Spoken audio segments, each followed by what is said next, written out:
Hey guys, welcome back to my channel. So today I'm going to be talking about the X-Men movie, X-Men Apocalypse, and my thoughts on it. Overall, I think that it was a really good movie. I have to say that I was anticipating for it to suck really badly, but I actually really enjoyed the movie. It was really good thus far. The only thing that there were some points that really pissed me off, but there were points that were really good about the movie. Certain points that did piss me off was in the beginning of the movie we get Apocalypse, right? And Apocalypse didn't bother me, he was fine. I liked the whole Egyptian theme of the movie and everything else that they had to portray about him, which I thought was cool because I was a really big fan of Egypt as a kid growing up, and I studied like Egyptian culture, Egyptian artwork, and everything was very spot on. So in the beginning of the movie you get him with his four people of the apocalypse, but then you also get to meet Aurora, which is Storm, the young version of her. And it kind of really pissed me off because, so this magnet here, it's my first ever item that I ever got that was Marvel, and it's dated from right there.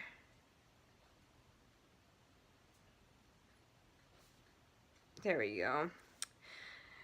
1994. So I've liked Storm since I was 3 years old, and it's pretty crazy because Storm is basically she's the protege of witch doctor family.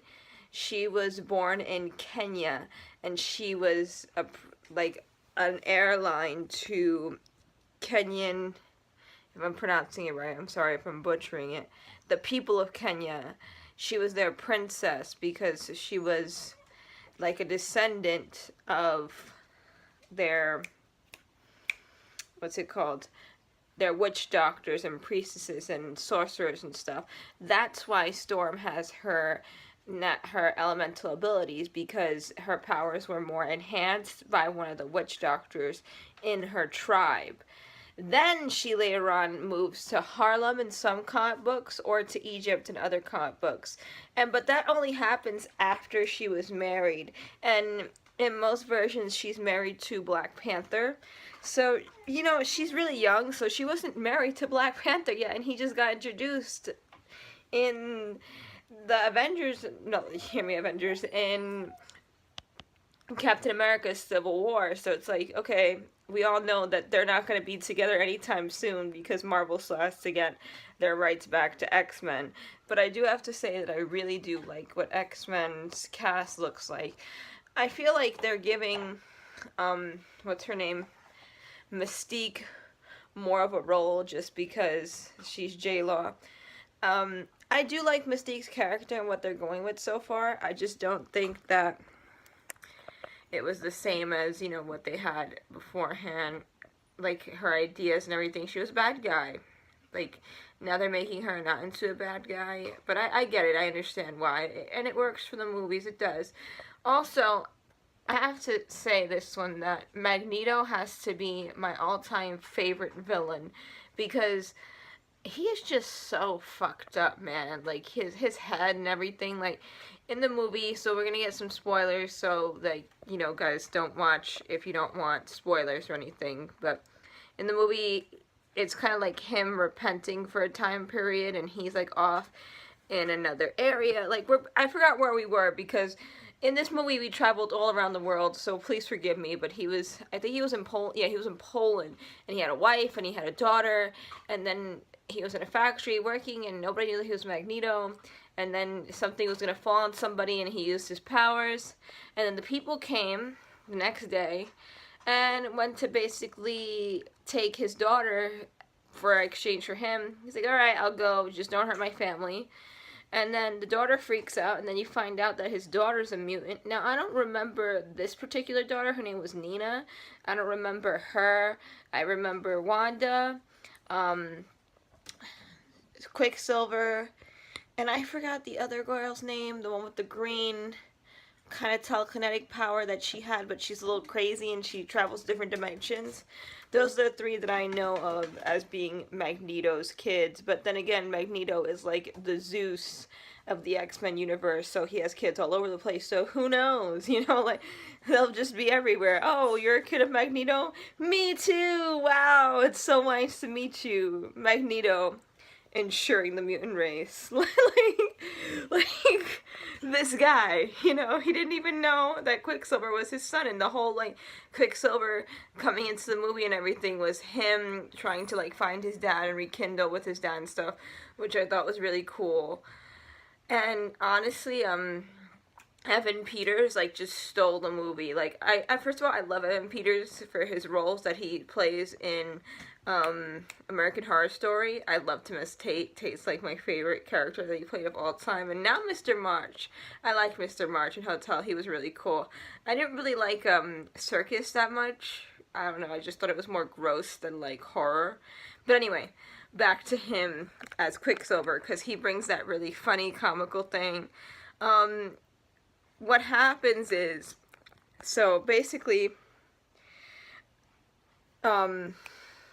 sorry, it's just late and I'm like trying to remember everything after the movie. It was a long movie. So basically what happens is Apocalypse gathers his horsemen. He makes Psylocke, Angel, Storm, and then he gathers Magneto also to become, like, his followers, because he enhances their powers, and then they become, like, his followers, and he's like, alright, cool. And Aurora has this thing for Mystique, because in this time period in the movie, everybody's, like, loving Mystique. Mystique is so cool, Mystique did this. But Mystique showed up in the last movie and went on the camera, and she saved this guy from getting killed instead of her killing him. Everybody looked at her as a hero instead of, like, an evil villain mutant. And then that's when the whole time-lapse thing happened. And, you know, Wolverine went back in time and he saved everybody from not being dead.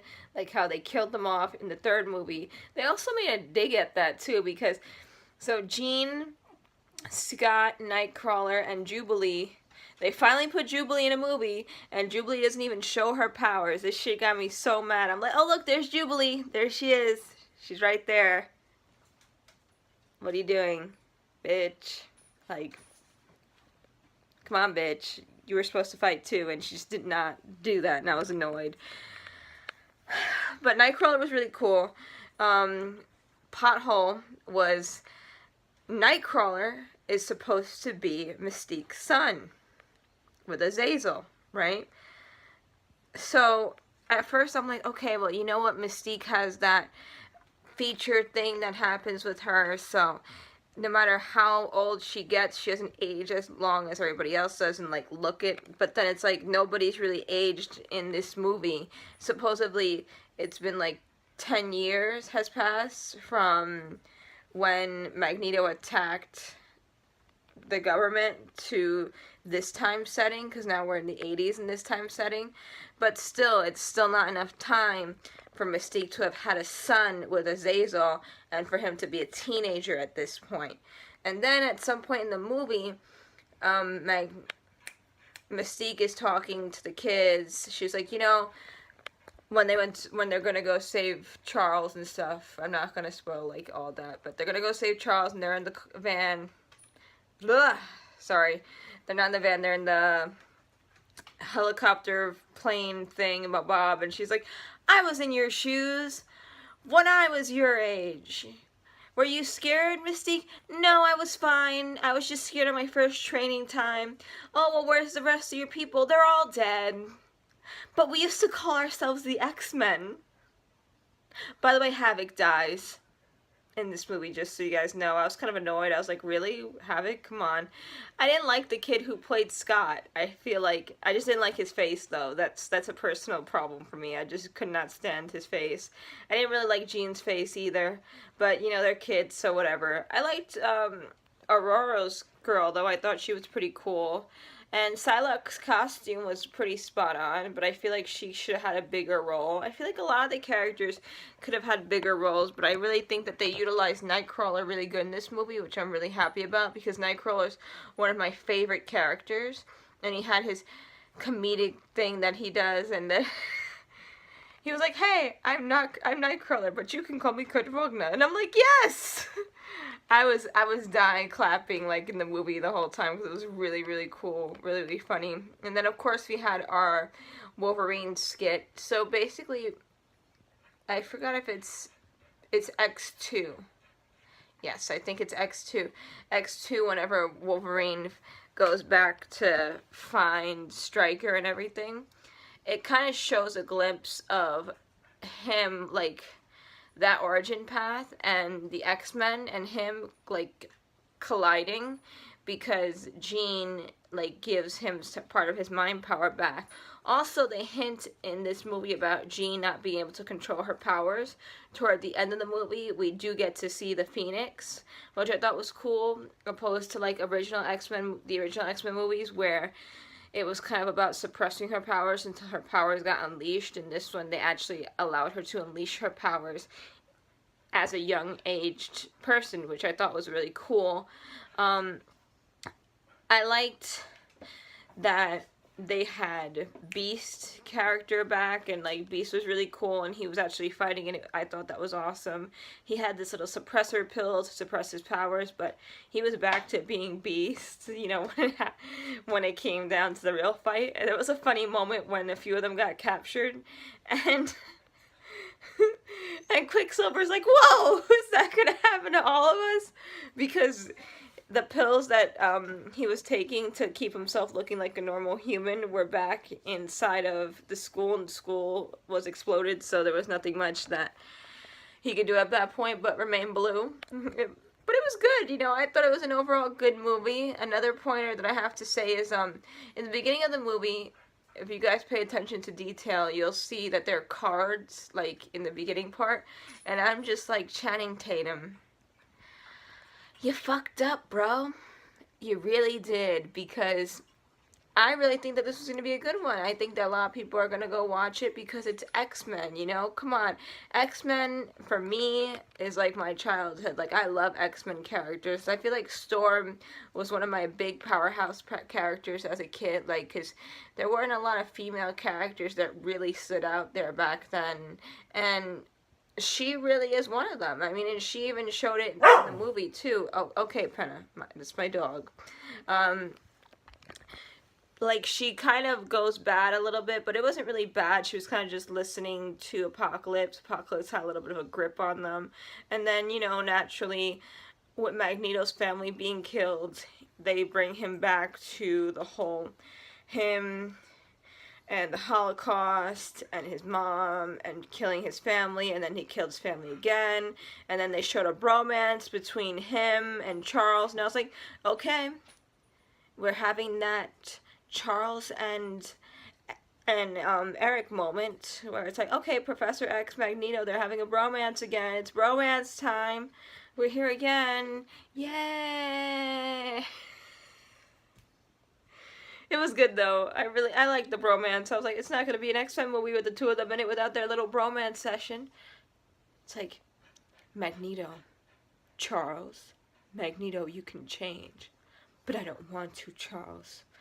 Not in your way. It's like, why? Like, it's so good, though. It's so good, because, you know, the reason why Magneto has to be one of my favorite villain characters of all time is because he's not really a bad guy. It's kind of like Wreck-It Ralph. You know, like, we're bad guys, but that doesn't make us bad guys. And I'm like, I understand, Magneto. Like, you're just trying to make sure that everybody around you is safe and good without people trying to kill everybody else and without people trying to invade your mind and shit. They show how OP Magneto really is in the movie, though. You guys gotta look out for that one. It's really cool. And we got Dr. Sinister, or in the sneak peek preview, like at the end of the credits, as the next movie. And I remember Dr. Sinister was a fucking crazy ass, batshit crazy bastard. I was like, oh, okay, we have Dr.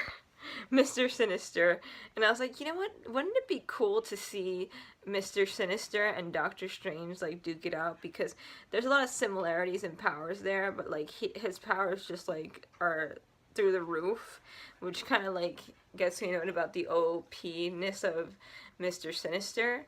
But then you don't even really realize how overpowered Charles Xavier is when you really think about it, because Apocalypse wants to get into Charles's brain and basically transfer his soul into Charles Xavier's body.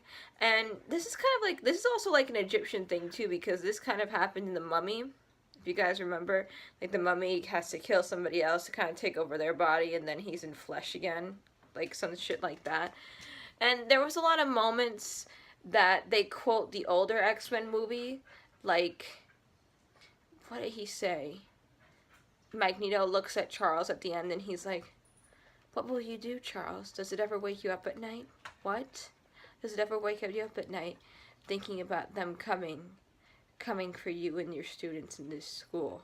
And then he's like, "You know, I feel sorry for the poor soul that comes here." And I'm like, I know I said it out of context, but you know what I mean, that scene, I'm pretty sure it was in one of the first 2 movies in X-Men, and then it's like they're doing it again. So they added a lot of those. If you guys watch the older X-Men movies, they add a lot of those older quotes into the new movies, which I thought was cool, but then I also thought was like, so what you're telling me is they just repeat each other's sentences when they get older? And then Wolverine just showing up for like 2 seconds in the movie. Like, I was like, okay, we're gonna have Wolverine in this movie, that sounds awesome. But he only showed up for 2 seconds. But then again, I guess it just can't be an X-Men movie without Wolverine. I have to say that I am happy, though, that Wolverine was not in this movie, because every other X-Men movie, I feel like, was just the Wolverine show. But I do want to see now a future again with Halle Berry and all the other characters, along with Hugh Jackman, older characters again, and see that connection, because Kurt and Wolverine are best friends in the comic books, and I would have liked to see that, you know, in real life. I mean, not in real life, in the movie in live action, and that would be really cool. But I feel like they're not going to do something like that anytime soon, because they're testing out how the young version of the X-Men is going to be. I have to say, X-Men is one of my all-time favorite comic book stories of all time. I do feel like, though, that Fox, instead of making movies for X-Men, they should just make a live-action TV show, because there's so many characters in X-Men that they can really put that time and effort to make it into a live-action TV show, and I feel like people will really watch it, especially with Jessica Jones and Daredevil doing so well. They should be able to pull this one off as well. Even if Netflix just purchased X-Men for their, you know, timeline thing, I think that would be really cool. And they don't have to use the exact same cast, but just if we got a bit of X-Men too, because I understand the other movies being movies, but X-Men is a team, you know, like, there's just so much you can do with that, and they're just not taking advantage of it. But maybe we'll see that in the nearby future, I'm hoping. And that's all we can do. So I think that, you know, you guys should definitely go and check out the movie. I have to say, I do think that Civil War was better, just because it's Civil War and Robert Downey Jr.'s in it. And it was a good movie. Like, it really had my heartstrings pulled and everything in Civil War. Like, I was on the brink of tears watching Civil War, and there was a lot of clap moments, there was a lot of funny parts. For X-Men, I feel like Quicksilver kind of stole the movie with his parts. I feel like it was a good movie. It could have been better. It's definitely worth the time, though, for you guys to go and watch it. So you guys should definitely go check that out. And if you like this video, you know, you can subscribe, like the video, and comment down below, tell me what you thought about the movie. And I'm probably going to be reviewing more movies. Definitely Doctor Strange when Doctor Strange comes out, because I'm so hyped for that shit. Like, Doctor Strange, like, what? With Benedict Cumberbatch, I'm so excited. And also, I'm probably going to see Alice in Wonderland and, like, do a review on that one too. So, you know, stay tuned, guys, and have a good one. I'll see you guys later. Bye.